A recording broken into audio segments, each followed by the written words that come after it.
আকাশবাণী খবর পড়ছি নমামি বসু রুদ্র। প্রথমে বিশেষ বিশেষ খবর। প্রধানমন্ত্রী নরেন্দ্র মোদী আজ দুদিনের পশ্চিমবঙ্গ অসম সফর শুরু করবেন। সফরকালে তিনি দেশের প্রথম বন্দে ভারত স্লিপার ট্রেনে যাত্রা শুরুর সংকেত দেওয়ার পাশাপাশি 4,000 কোটি টাকারও বেশি মূল্যের একাধিক প্রকল্পের উদ্বোধন ও শিলান্যাস করবেন। এদিকে প্রধানমন্ত্রী তার পশ্চিমবঙ্গ অসম সফর নিয়ে উচ্ছ্বসিত। বিদেশমন্ত্রী ডক্টর এস জয়শঙ্কর বলেছেন, ভারত ও জাপানের মধ্যে বিশেষ কৌশলগত ও আন্তর্জাতিক অংশীদারিত্ব ক্রমশ বৃদ্ধি পাচ্ছে। বিক্ষোভে অশান্ত ইরানে মৃতের সংখ্যা বেড়ে হয়েছে 3,090।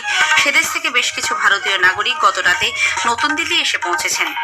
গ্রিনল্যান্ড অধিগ্রহণের বিষয়ে আমেরিকার পরিকল্পনার বিরোধিতা করা দেশগুলির ওপর বাণিজ্য শুল্ক চাপানোর হুঁশিয়ারি দিয়েছেন মার্কিন প্রেসিডেন্ট ডোনাল্ড ট্রাম্প। ইডি অর্থতন্ত্র প্রতিরোধ আইনের আওতায় আল ফলাহ বিশ্ববিদ্যালয়ের ম্যানেজিং ট্রাস্টি এবং চ্যান্সেলর জাওয়াদ আহমেদ সিদ্দিকী এবং অন্যদের বিরুদ্ধে অভিযোগ দায়ের করেছে। অনূর্ধ্ব 19 একদিনের ক্রিকেট বিশ্বকাপে আজ ভারত বাংলাদেশের মুখোমুখি। আসছে বিস্তারিত খবরে। প্রধানমন্ত্রী নরেন্দ্র মোদী আজ দুদিনের পশ্চিমবঙ্গ অসম সফর শুরু করবেন। সফরকালে তিনি হাওড়া ও গুয়াহাটি কামাখ্যার মধ্যে দেশের প্রথম বন্দে ভারত স্লিপার ট্রেনে যাত্রা শুরুর সংকেত দেওয়ার পাশাপাশি রেল, সড়ক পরিকাঠামো ও অভ্যন্তরীণ জলপথ উন্নয়নে 4,000 কোটি টাকারও বেশি মূল্যের একাধিক প্রকল্পের উদ্বোধন ও ভিত্তিপ্রস্তর স্থাপন করবেন। শ্রী মোদী প্রথমে মালদায় পৌঁছে মালদা টাউন স্টেশন থেকে দেশের প্রথম বন্দে ভারত স্লিপার ট্রেনের উদ্বোধন করবেন। সম্পূর্ণ শীতাতপ নিয়ন্ত্রিত এই ট্রেনটিতে যাত্রীরা দীর্ঘ পথে আধুনিক ও স্বাচ্ছন্দ্যময় পরিষেবার অভিজ্ঞতা লাভ করতে পারবেন। সুলভ মূল্যে তারা কম সময়ে বিমান যাত্রার মতো পরিষেবাও উপভোগ করতে পারবেন। এছাড়াও প্রধানমন্ত্রী মালদায় 3,250 কোটি টাকা মূল্যের একাধিক রেল ও সড়ক প্রকল্পের উদ্বোধন ও শিলান্যাস করবেন। এর মধ্যে রয়েছে 4টি প্রধান রেল প্রকল্পের উদ্বোধনও। এগুলি হল বালুরঘাট ও হিলির মধ্যে নতুন রেলপথ, নিউ জলপাইগুড়িতে পরবর্তী প্রজন্মের ফ্রেইট রক্ষণাবেক্ষণ পরিষেবা কেন্দ্র, জলপাইগুড়ি জেলায় বন্দে ভারত ট্রেনের রক্ষণাবেক্ষণ ব্যবস্থাপনা এবং শিলিগুড়ির লোকো শেডের আধুনিকীকরণ। এই প্রকল্পগুলি যাত্রী ও পণ্য পরিবহনকে আরও শক্তিশালী করবে, বাড়াবে উত্তরবঙ্গে লজিস্টিক ব্যবস্থাপনা। প্রধানমন্ত্রী মালদা থেকেই 4টি নতুন অমৃত ভারত ট্রেনের যাত্রা শুরুর সংকেত দেবেন। এগুলি হল নিউ জলপাইগুড়ি নাগেরকোয়েল, নিউ জলপাইগুড়ি তিরুচিরাপল্লী, আলিপুরদুয়ার এসএনভিটি বেঙ্গালুরু এবং আলিপুরদুয়ার মুম্বাই পানভেল অমৃত ভারত এক্সপ্রেস। নিউ কোচবিহার বামনহাট ও নিউ কোচবিহার বক্সিরহাট রেল লাইনের বৈদ্যুতিকরণের কাজও তিনি জাতির উদ্দেশ্যে উৎসর্গ করবেন। 31 জাতীয় সড়কের ধূপগুড়ি ফালাকাটা অংশের পুনর্নির্মাণ ও তা 4 লেনে করার জন্য একটি প্রকল্পের শিলান্যাসও করবেন শ্রী মোদী। আজ দুপুরেই তার মালদায় দলের পরিবর্তন সংকল্প সভাতে যোগ দেওয়ার কথা। সেখান থেকে তিনি যাবেন অসমে। সন্ধ্যায় তিনি অসমের গুয়াহাটিতে বড়ো সম্প্রদায়ের ঐতিহাসিক সাংস্কৃতিক অনুষ্ঠান বাগুরুম্বা দিহৌ 2026 অনুষ্ঠানে অংশ নেবেন। সফরের দ্বিতীয় দিনে আগামীকাল 6,950 কোটি টাকারও বেশি মূল্যের কাজিরাঙ্গা এলিভেটেড করিডোর প্রকল্পের ভূমি পূজা করবেন শ্রী মোদী। 2টি নতুন অমৃত ভারত এক্সপ্রেস ট্রেনেরও উদ্বোধন করবেন তিনি।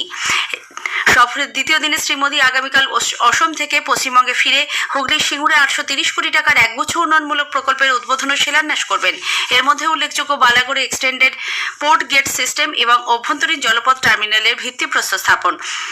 আগামীকালই কলকাতায় রাজ্যের জন্য নির্মিত বৈদ্যুতিক ক্যাটামারান জলযানও উদ্বোধন করবেন তিনি। এছাড়াও বাঁকুড়ার ময়নাপুর জয়রামবাটিতে নতুন রেল লাইন ও একাধিক অমৃত ভারত এক্সপ্রেস ট্রেনের সূচনারও কর্মসূচিতে রয়েছে। তার এই সফর নিয়ে আমাদের প্রতিনিধির একটি প্রতিবেদন। ভোটমুখী পশ্চিমবঙ্গে প্রধানমন্ত্রী নরেন্দ্র মোদীর জোড়া কর্মসূচিকে ঘিরে এখন সাজো সাজো রব। রাজ্যে বিধানসভা ভোটের প্রাক্কালে প্রধানমন্ত্রীর এই সফর রাজনৈতিক এবং প্রশাসনিক উভয় দিক থেকেই অত্যন্ত গুরুত্বপূর্ণ।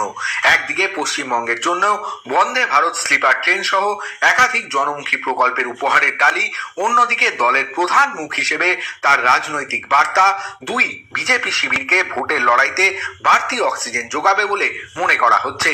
নদিয়াতে প্রধানমন্ত্রীর সফর শেষ মুহূর্তে বাতিল হয়ে যাওয়ায় বিজেপি নেতাকর্মীরা কিছুটা হতাশ হয়ে পড়েছিলেন। এবার উত্তর ও দক্ষিণবঙ্গে প্রধানমন্ত্রীর একাধিক কর্মসূচি তাদের সেই হতাশার ক্ষতে অনেকটাই প্রলেপ দেবে বলে বিজেপি শিবির আশাবাদী। অভিরূপ ভট্টাচার্য, আকাশবাণী সংবাদ, কলকাতা। এদিকে প্রধানমন্ত্রী তার পশ্চিমবঙ্গ অসম সফর নিয়ে উচ্ছ্বসিত। সামাজিক মাধ্যমের এক বার্তায় তিনি বলেন, মালদায় আজকের অনুষ্ঠানে হাওড়া গুয়াহাটির মধ্যে প্রথম বন্দে ভারত স্লিপার ট্রেনের যে সূচনা হবে তাতে তিনি অত্যন্ত আনন্দিত। গুয়াহাটিতেও ঐতিহাসিক সাংস্কৃতিক অনুষ্ঠান বাগুরুম্বা দিহৌয়ে অংশগ্রহণের সুযোগ পেয়ে তিনি আপ্লুত বলে প্রধানমন্ত্রী সামাজিক মাধ্যমে জানান। রেলমন্ত্রী অশ্বিনী বৈষ্ণব বলেছেন, পশ্চিমবঙ্গের রেল পরিকাঠামোয় এক নতুন দিগন্তের সূচনা হতে চলেছে। প্রধানমন্ত্রীর আজ বন্দে ভারত সহ বিভিন্ন ট্রেন পরিষেবার উদ্বোধনের আগে শ্রী বৈষ্ণব গতকাল নিউ জলপাইগুড়ি স্টেশন পরিদর্শন করেন। তিনি বলেন, উত্তরবঙ্গের অন্যতম গুরুত্বপূর্ণ এই নিউ জলপাইগুড়ি স্টেশনকে বিশ্বমানে করে তোলার কাজ অনেকটাই এগিয়েছে।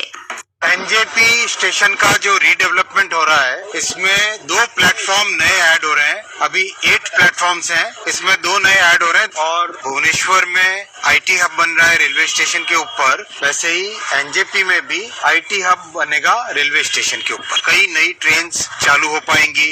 लोगों का जो टूरिज्म के प्रति रुझान है वो बहुत अच्छा डेवलप होगा। साथ ही साथ अपना यहाँ पे जो ट्रेन के मेंटेनेंस की फैसिलिटी है उसको एक्सपैंड कर रहे हैं। बहुत बड़ा इन्वेस्टमेंट यहाँ पे कर रहे हैं। শ্রী বৈষ্ণব এরপর মালদা টাউন স্টেশনও ঘুরে দেখেন। অর্থনৈতিক সুরক্ষা ক্ষেত্রে সরকারি বেসরকারি অংশীদারিত্ব বাড়াতে ভারত ও জাপান এক আলোচনার সূচনা করেছে। এতে কৃত্রিম বুদ্ধিমত্তার ব্যবহার বাড়াতে দুদেশের বিদেশ মন্ত্রীর নেতৃত্বে এআই ডায়ালগেরও সূচনা হয়েছে। বিরল খনিজ ও রেয়ার আর্থ পদার্থের সহযোগিতা বাড়ানোর লক্ষ্যে চলতি বছরের প্রথম দিকে একটি যৌথ কার্যনির্বাহী গোষ্ঠী গঠনের সিদ্ধান্ত নিয়েছে দেশ। এদিকে বিদেশমন্ত্রী ডক্টর এস জয়শঙ্কর বলেছেন, ভারত ও জাপানের মধ্যে বিশেষ কৌশলগত এবং আন্তর্জাতিক অংশীদারিত্ব ক্রমশ বৃদ্ধি পাচ্ছে। নতুন দিল্লিতে গতকাল অষ্টাদশ ভারত জাপান কৌশলগত আলোচনায় সেদেশের বিদেশমন্ত্রী তোশিমিৎসু মোতেগির সঙ্গে আলোচনার পর শ্রী জয়শঙ্কর বলেন, বিশ্বকে নতুন রূপ প্রদান এবং আন্তর্জাতিক অর্থনীতিতে বিপদের সংখ্যা হ্রাস করার বিপুল সম্ভাবনা এই দুই দেশের মধ্যে রয়েছে। কর্তব্যপথে এবছরের সাধারণতন্ত্র দিবসের উদযাপনে ভারতের সামরিক শক্তি এবং সাংস্কৃতিক বৈচিত্র্যের সঙ্গে জাতীয় স্তোত্র বন্দে মাতরমের 150 বছরের ঐতিহ্যের এক অনন্য মেলবন্ধন তৈরি হবে। নতুন দিল্লিতে গতকাল এক সাংবাদিক সম্মেলনে প্রতিরক্ষা সচিব রাজেশ কুমার সিং বলেন, এই উদযাপন আত্মনির্ভর ভারতের দৃষ্টিভঙ্গির পাশাপাশি বন্দে মাতরমের প্রতি এক অনন্য শ্রদ্ধাঞ্জলি হিসেবে চিহ্নিত হবে। এই খবর আপনারা শুনছেন আকাশবাণী থেকে। বিক্ষোভে অশান্ত ইরানে মৃতের সংখ্যা বেড়ে দাঁড়িয়েছে 3090। এখনো পর্যন্ত উত্তেজনা প্রশমন বা স্বাভাবিক পরিস্থিতি ফেরার কোনো লক্ষণ নেই। তেহরানে কিছু দোকানঘর খুললেও ইন্টারনেট গত এক সপ্তাহ ধরে বন্ধ। এরই মধ্যে সেদেশের ধর্মগুরু আয়াতুল্লাহ আহমেদ খাতামি বিক্ষোভকারীদের মৃত্যুদণ্ড দেওয়ার পক্ষে সওয়াল করেছেন। একই সঙ্গে মার্কিন রাষ্ট্রপতি ডোনাল্ড ট্রাম্পকে হুঁশিয়ারিও দেন তিনি। যদিও শতাধিক মৃত্যুদণ্ড রদ করার জন্য ট্রাম্প ইরানের নেতৃবৃন্দকে ধন্যবাদ জানিয়েছেন। উল্লেখ্য, গত ডিসেম্বরের 28 তারিখ সেদেশে অস্বাভাবিক মূল্যবৃদ্ধি ও ইরানি মুদ্রার দাম পড়ে যাওয়ায় আন্দোলন দানা বাঁধে। এদিকে প্রতিবাদে উত্তাল আন্দোলনে ইরান থেকে বেশ কিছু ভারতীয় নাগরিক গত রাতে নতুন দিল্লি এসে পৌঁছেছেন। সেদেশের অস্থির নিরাপত্তার পরিস্থিতিতে ইরানে বসবাসকারী ভারতীয়দের দ্রুত ফিরে আসার নির্দেশিকা জারি করে বিদেশ মন্ত্রক।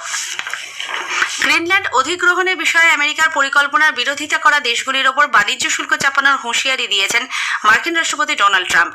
হোয়াইট হাউসে এক বিবৃতিতে ট্রাম্প জানিয়েছেন, মার্কিন জাতীয় নিরাপত্তার জন্য গ্রিনল্যান্ড অত্যন্ত গুরুত্বপূর্ণ। সুমেরু অঞ্চলে রাশিয়া ও চীনের ক্রমবর্ধমান উপস্থিতি থেকে মার্কিন যুক্তরাষ্ট্রকে রক্ষা করতেই এই উদ্যোগ জরুরি বলে তিনি জানান। এদিকে রাশিয়া জানিয়েছে, গ্রিনল্যান্ড অধিগ্রহণের কোনো পরিকল্পনা তাদের নেই। এ ব্যাপারে পশ্চিমী দেশগুলির ভূমিকার সমালোচনা করা হয়েছে। ট্রাম্প প্রশাসনের গ্রিনল্যান্ড দখল করার ঘোষণা এক অভূতপূর্ব পদক্ষেপ বলে রাশিয়া জানিয়েছে।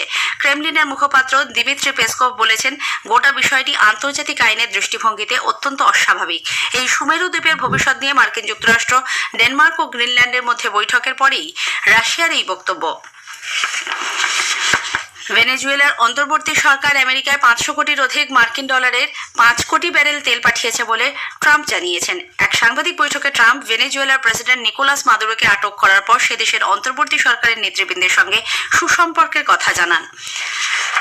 পোল্যান্ডের উপপ্রধানমন্ত্রী তথা বিদেশমন্ত্রী রাডোস্লাও সিরস্কি 3 দিনের সফরে আজ ভারতে আসছেন। রাজস্থানের জয়পুরে আগামীকাল সাহিত্য উৎসবে যোগ দেবেন তিনি। সফরের শেষ দিনে তিনি নতুন দিল্লিতে বিদেশমন্ত্রী ডক্টর এস জয়শঙ্করের সঙ্গে সাক্ষাৎ করবেন।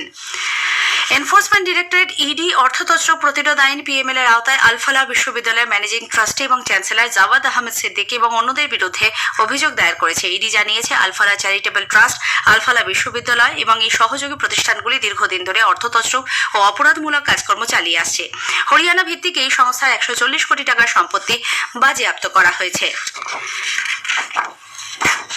অনূর্ধ্ব 19 একদিনের ক্রিকেট বিশ্বকাপে আজ ভারত বাংলাদেশের মুখোমুখি হবে। জিম্বাবুয়ের বুলাওয়াবে আজ ভারত গ্রুপের দ্বিতীয় ম্যাচ খেলবে। খেলা শুরু হবে ভারতীয় সময় দুপুর 1টায়। এর আগে গ্রুপের প্রথম ম্যাচে ডাকওয়ার্থ লুইস নিয়মে আমেরিকাকে 6 উইকেটে হারিয়ে দেয় ভারতীয় দল।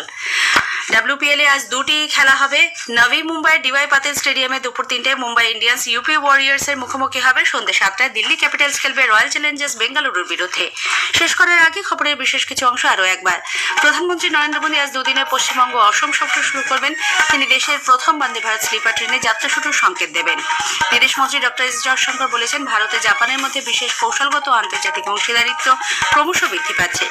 অনূর্ধ্ব-19 একদিনের ক্রিকেট বিশ্বকাপে আজ ভারত বাংলাদেশের মুখোমুখি। খবর শেষ হলো, এরপর স্থানীয় সংবাদ সকাল 10টা বেজে 10 মিনিটে।